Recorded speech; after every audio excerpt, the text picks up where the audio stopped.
من از باشم که تو گفتی من دیگه منو میگاهی تو مگه چند روز کلش بلند شو یکم موهاتو کنش یه آبی به سر و رود بزن غریبگی نکن تو خونه کنه آسمون میبارید برف ندیدنش سیگاری پیشت برم فراموشم میکنی حتما اگه عاشقت نبودم تا الان صبر نمی‌کردم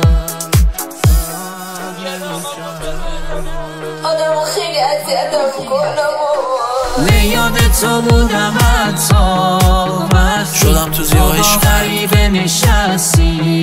حتی منو میگاهی تو نامه نوشتی عاشق یه کسی دیگه ای هستی یاد تو بودم حتی وقتی تو با غریبه نشستی حتی وقتی تو نامه نوشتی عاشق یه کسی دیگه ای هستی شدم تو زیبا عشق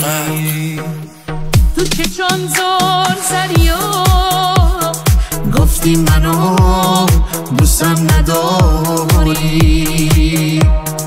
گفتی برات میشم فقط یه یادگاری شدم تو زیبا عشق دوباره یه چی تو رو یادم میاره هنو روی در و دیوار این شهر همش از تو یادگاره خوردیم به هم منو خاطرات گره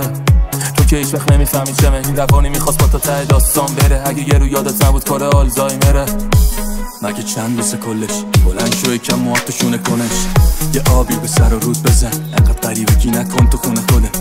اصلا بلند بخط بدون اجازه هیچکی تو شهر بچرخ چون خانومی صدا تو نبود هر حرفی داری تو جمع بزن و لاغر خودت هوای خودت تو داشته باشه کمد در رو کفش تو که پاش نداشت برو جلو آینه به خودت برسون دختر سر حال قدیم و راش بنداز فکر نکن به هیچی اصلا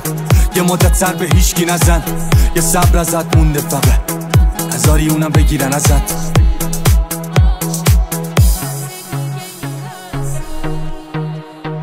به یاد تو بودم حتی